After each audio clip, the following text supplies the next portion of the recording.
Hello दोस्तों, आपका स्वागत है आपके अपने YouTube चैनल मोहित जोशी ब्लॉग्स में। सबसे पहले आप सभी मित्रों को मेरा प्यार भरा नमस्कार। दोस्तों, अभी बज चुके हैं दिन के 2 और मैं अभी अपना ब्लॉग शुरू कर रहा हूं। और आज हम जानेंगे हमारे उत्तराखंड के जो न्याय के देवता हैं गुलजू, उनकी कथा के बारे में। तो अभी मैं जाने वाला हूँ हमारे चाचा जी परम श्रद्धेय आदरणीय आचार्य श्री सुरेश चंद्र बहुगुणा जी तत्व गुरु जी के निवास स्थान पर। तो चलिए आपको ले चलते हैं और उनसे जानते हैं गुलजू की कथा के बारे में कि जब गुलजू का जन्म हुआ था उसके बाद उन्हें किन किन कठिनाइयों का सामना करना पड़ा। तो आप इस ब्लॉग में मेरे साथ बने रहिए। दोस्तों, हम पहुंच चुके हैं चाचा जी के निवास स्थान पर, आप देख सकते हैं यहाँ पर। तो दोस्तों आइए जानते हैं उनसे गुलजू की कथा के बारे में। नमस्कार सभी मित्रों को, मैं तत्वगुरु सुरेश बहुगुणा आज नई वीडियो के साथ मोहित जोशी ब्लॉग में आप सबका स्वागत करता हूं। मित्रों, पिछले हमारे 2 ब्लॉग्स में मैंने आपको आपके सामने हमारे सतगुरुदेव भेड़ा खान महाराज जी के उद्गम और उनके चमत्कारों की कथा बताई थी।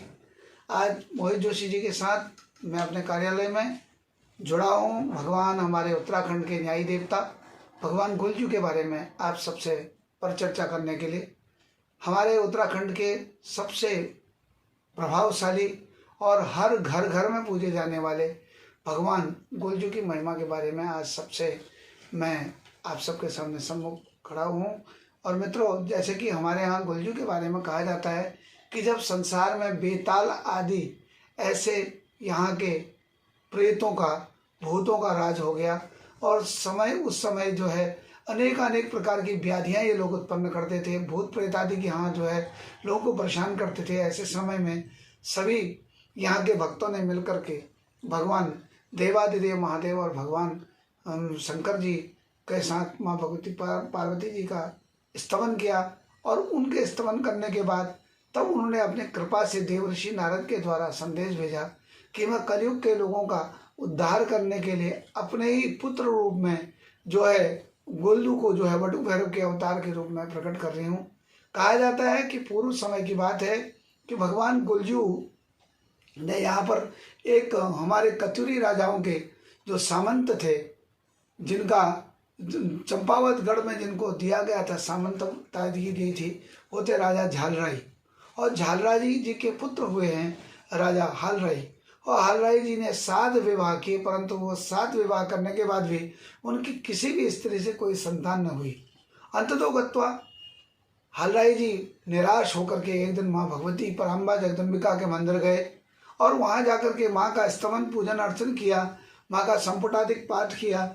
उसके बाद रात्रि में स्वप्न में माँ भगवती पराम्बा ने राजा हालराई को स्वप्न में कहा कि हे राजन, आपका विवाह सामान्य स्त्रियों से हुआ है और इस संसार में एक प्रबुद्ध और अवतारित पुरुष को अवतार लेने के लिए ऐसी ही महान स्त्री के साथ आपका विवाह होना चाहिए। और ऐसी महान स्त्री है हरू और श्याम जी की जो है बहन, जिसका नाम क्या है, कालीनारा की पुत्री, उनका नाम क्या है, कलिंगा जिनका नाम है। आप उनके पास विवाह का प्रस्ताव भेजिए और जब आपका उनसे विवाह होगा तो उनके गर्भ से जो पुत्र पैदा होंगे वो आपके ही कुल का उद्धार नहीं बल्कि पूरे हमारे संसार के भक्तों का उद्धार करेंगे। ऐसा कहकर प्रातःकाल उठ करके राजा हालराई ने अपने राजगुरु को बुला करके अपना जो है विवाह का प्रस्ताव लेकर के हरू जी और श्याम जी के पास उनको भेजा। और हरू जी और श्याम जी ने राजा हालराई जी के प्रस्ताव को मानकर अपनी बहन कलिंगा का विवाह उनके साथ कर दिया। और कलिंगा का विवाह होने के बाद कुछ ही समय बाद कलिंगा गर्भवती हो गई। और परंतु जैसे ही कलिंगा गर्भवती हुई तो उनकी जो 7 पहले से ही जो सौतें थी उनको यह सूचना जो है भाई नहीं, और उन्होंने कहा कि अगर यह गर्भवती हो गई है, इसकी संतान होगी तो वही राजा बनेगा और वो हमारे साथ अत्याचार करेगा और ये राजरानी बनेगी और हम सब इसकी नौकरानियां बन जाएंगी। तो उन्होंने सोचा कि भाई इसके पुत्र को होते ही हम नष्ट कर देंगे, इसकी संतान को हम नष्ट कर देंगे और इसको कहेंगे कि तू जो है तेरी संतान मरी हुई पैदा हुई। वो समय आ गया और समय आकर के क्या हुआ कि संतान ने जन्म लिया और जन्म लेते ही जैसे बच्चा पहली बार रोता है, रोने से पहले ही उसके मुंह को बंद कर दिया गया और उस बच्चे को एक किसी दूसरी सौतन ने, क्योंकि साथ थी, उसे पकड़ करके, हमारे यहाँ एक बिच्छू घास होती है जिसे हमारा सीना भी कहते हैं, सिन कौली जगह पहाड़ में, तो उस बिच्छू घास के झाड़ी में फेंक दिया। कहा कि इतना कोमल वदन वाला उस झाड़ी में पड़ेगा तो वहीं इसको बिच्छू घास के चुभन से जलन से मर जाएगा। और साथ में जब वो कलिंगा को होश आया, तो जब शिशु के प्रसव अवस्था के दर्द के बाद जब उन्हें होश आया, उन्होंने कहा मेरा बच्चा कहाँ है, तो उस समय उन सौतों ने कहा कि तेरे गर्भ से कोई बच्चा नहीं, बल्कि तेरे गर्भ से तो कौन पैदा हुआ है, तेरे गर्भ से तो एक सिल और बट्टा पैदा हुआ है। जानते होंगे सिलबट्टा, जिसमें हम चटनी आदि पीसते हैं। अब कलिंगा रोने लगी कि मेरा भाग्य कैसा, इससे अच्छा तो मैं बांझी होती। परंतु उसी को अपना संतान समझ करके बिल्कुल पागलों की तरह जो है क्या करती, उन्हें अपने बक्स स्थल से लगाई रहती। और वह समय व्यतीत हो गया। अब जाकर के जब 2 दिन बाद देखा गया कि उन सौतों ने कहा, बड़ी वाली ने कहा छोटी से कि तू फेंक कर आई थी, देख क्या कि उसे श्यार कुकर खा गए, वो मर गया नहीं मर गया। तब तक देखती है कि वह उस बिच्छू घास की झाड़ी में भी वो बच्चा प्रसन्नचित्त होकर के लेटा हुआ है। बोले ये तो बिल्कुल सही है। फिर उसको ला करके अस्तबल में डाल दिया गया घोड़ों के, और वहां उसको घोड़ों के अस्तबल में फेंक दिया गया ताकि वो घोड़ों के टापों से जो है पिचक करके मर जाए। वहां से भी वह बच्चा निकल गया। वहां भी वो सुरक्षित देखा कि वो तो घोड़े के ऊपर बैठा हुआ है। अरे बोले ये तो सामान्य नहीं, बल्कि ये तो बड़ा अत्याचार, ये तो बहुत ही प्रभावशाली। उन अत्याचारी माताओं ने आखिरकार कहा कि इसे जो है यहाँ से काली नदी में बहा दिया जाए। तो उन्होंने वहीं के एक कलुआ नाम के लोहार से एक बक्सा बनवाया, और बक्से के अंदर उस नवजात शिशु को बंद करके क्या किया कि उस काली गंगा में फेंक दिया गया। पुराना एक गाना भी है कि काली गंगा को कालो पानी कहलो कहलो चलो चलो। तो ऐसी काली गंगा जिसका पानी ही काला था, उस काली गंगा में उस बालक को भेज दिया, फेंक दिया। और फेंकने के बाद अब कहने लगी कि हमारा कलंक, हमारा कांटा जो है खत्म हो गया। और वह बच्चा बहते बहते बक्से के द्वारा पहुंचा है सीधे एक मछुआरे के पास। वो मछुआरा बेचारे की भी कोई संतान न थी।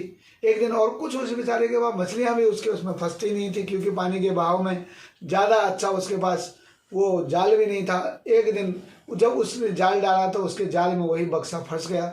और जब उसने बक्सा निकाला, उसमें ताला लगा था, ताले को तोड़कर देखता है कि उसके अंदर एक बहुत सुंदर सा बच्चा, बिल्कुल बढ़िया सा हंसता हुआ प्रसन्न चित्त लिया हुआ दिव्य कांतिमय एक बच्चा उसके अंदर है। जैसे ही उन दोनों असंतानी उस मछुआरे और मछुआरे की पत्नी को जब वो बच्चा मिला, तो वो तो सोचने लगे कि भगवान तूने हमें तो बिल्कुल छप्पर बांट कर दे दिया। आज तो तूने हमें वो सब कुछ दिया है जिसकी हमको वर्षों से तलाश थी। उस बच्चे को लेकर के गए। बालक रोने लगा, क्योंकि कितने दिन से उसने तो माँ का दूध ही नहीं पिया था, उसे तो कभी माँ का वात्सल्य ही नहीं मिला। तो जैसे ही उस मछुआरे की पत्नी ने उसे अपने बक्स स्थल पर लगाया, तो बिना संतान को जन्म दिए हुए भी उस मछुआरे की पत्नी के वयोधाराओं से यानी स्तन से जो है दुग्ध की धारा बहने लगी। और उस बच्चे ने दूध पिया, और दूध पी करके बड़ा शांत हो गया। और वही देखो बच्चे को उन्होंने पालन किया, और वो बच्चा गोल मटोल बहुत सुंदर से था, तो उसका नाम रख दिया गया गोलू। उसका नाम गोलू रख दिया गया, और उसे गोलू गोल करके पुकारते। और वो बच्चा कुशाग्र बुद्धि का, बहुत अच्छा और बड़ा प्रखर, और हर चीज में विद्वान, बोलने में प्रखर बुद्धि का था। ऐसे करते करते समय व्यतीत हो गया। एक दिन उस बच्चे ने जिद की कि पिताजी मेरे लिए एक घोड़ा बना दो। तो पिताजी ने कहा बेटा अभी तो तू छोटा सा है, तू अभी घोड़े में थोड़ी बैठ सकता। बोले काठ का ही बना दो। तो पिताजी ने एक काठ का घोड़ा उसके लिए बनाया, और पिताजी अपने कार्य में गए, माँ अपने कार्य में, और वो बच्चे ने घोड़े में बैठा, क्योंकि वो तो दिव्य पुरुष था, वो तो दिव्य शक्ति थी। और वो घोड़ा उड़ने लगा, और उड़कर सीधे पहुंचा वहाँ जहाँ पर वो 7 राजा हालराय की पत्नियां वो जो है जल भरने को आती थी। और वहां पर अपने काठ की घोड़ी को हाथ में जल लेकर के पिलाने लगा। और उन सौतनों ने, उन 7 जो कलिंगा की सौतनें थी, उन्होंने उससे कहा कि हट जाए यहाँ से, हम यहाँ पर जल भरने को आई हैं। तो उन्होंने कहा पहले मेरी इस घोड़ी को पेट भर के पानी पीने दो, और उसके बाद ही जब है मैं यहाँ से जाऊँगा। बोले तू इतना बदतमीज कौन है? और एक पगले, अरे बच्चे, तू बच्चे का बच्चा ही रह गया, तू जानता नहीं हम राजा की रानियां हैं। और देख तेरे पास जो घोड़ी है वो काठ की घोड़ी है, और काठ की घोड़ी भी कहीं पानी पीती है? वो उसका जो है उपहास करने लगी। तो उस छोटे से बच्चे गोलू ने कहा जब एक अच्छी खासी स्त्री के गर्भ से संतान के बदले जब सिलबट्टा पैदा हो सकता है, तो एक काठ की घोड़ी पानी क्यों नहीं पी सकती? अब वो साथ के साथ रानियां सोचने लगी इस छोटे से बच्चे को कैसे पता चला कि वहाँ सिलबट्टा हुआ था, ऐसा हुआ, और कहीं ये कोई ऐसा तो नहीं कि इसको हमारे रहस्य पता हो और ये कहीं हमारे बारे में बता देगा, तो भैया हमारी पोल खुल जाएगी, तो हमारी फिर जो है कज आ जाएगी। उन्हें उससे पूछा तू कौन है? तो उन्हें अपने पिता का पता बताया कि मैं उनका बेटा हूँ, मछुआरे हैं मेरे पिता। तो उन्होंने कहा ठीक है, वो गए और वहाँ जाकर उन्होंने अपना क्रिया चरित्र किया कि महाराज अब तो हमें मतलब जो है लोग बोलियाँ सुनाने लग गए। और तो और छोड़िए, मछुआरे के लड़के ने हमसे कह दिया कि भैया एक स्त्री के गर्भ से सिलबट्टा हो गया, तुम तो सिलबट्टा पैदा करने वाले हो। इस तरह की जो है उन्होंने जब वार्ताएं की हैं, तो उस राजा ने कहा कि कौन था ऐसा अभद्र बालक जिसने तुमसे ऐसा कहा। तो उन्होंने कहा कि महाराज जो मछुआरा है, उस मछुआरे का नाम लेकर के कि इसका बेटा था। जब ऐसा कहा गया तो उसी समय क्या हुआ कि उसको वहाँ से लाया गया और ला करके क्या किया गया कि उस मछुआरे को पकड़ा गया। उन्होंने कहा महाराज मेरे बच्चे ने जो भी गलती की है उसकी सज़ा मुझे दे दो, क्योंकि मुझे बड़ी मुश्किल से ये बच्चा मिला है, क्योंकि हम तो बांझ हो गए थे, मेरी पत्नी बांझ हो गई थी, मैं तो असंतानी हो गया था। परंतु ये जब से हमारे घर में आया है, हमारे घर में सब प्रसन्नता ही प्रसन्नता है। तब यहाँ पर उनसे पूछा गया, राजा हलराय के द्वारा, आया है तुम्हें मिला है, ये कौन है, क्या तुम्हारा अपना संतान नहीं? बोले महाराज सारी व्यथा सुनाई कि महाराज ऐसे ऐसे एक बक्सा था, उस बक्से में हमने जो है एक दिन हमको वो बक्सा मिला, हमने खोला तो उसमें बच्चा था। तो राजा ने कहा कि मेरे राज्य में ऐसा अत्याचार कौन कर रहा है कि नवजात शिशुओं को बक्से में बंद करके डाल रहा है, और बक्सा बनाने वाला कौन है यहाँ?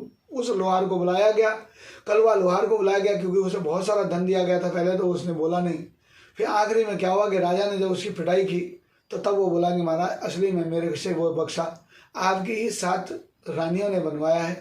तब रानियों को बुलाया गया, तो उनको भी दंड दिया गया और उनसे कहा गया कि ये बताओ कि ये कौन है, वो बच्चा कौन था जिसे तुमने उस बक्से में डाला। तब उन रानियों ने कहा कि महाराज असली में कलिंगा के गर्भ से सिल और बट्टा नहीं महाराज, एक शिशु पैदा हुआ था, परंतु हमने सौतिया राज के कारण, सौतिया डाह के कारण हमने उस बच्चे को जो है अनेक प्रकार से मारने की यातनाएं की।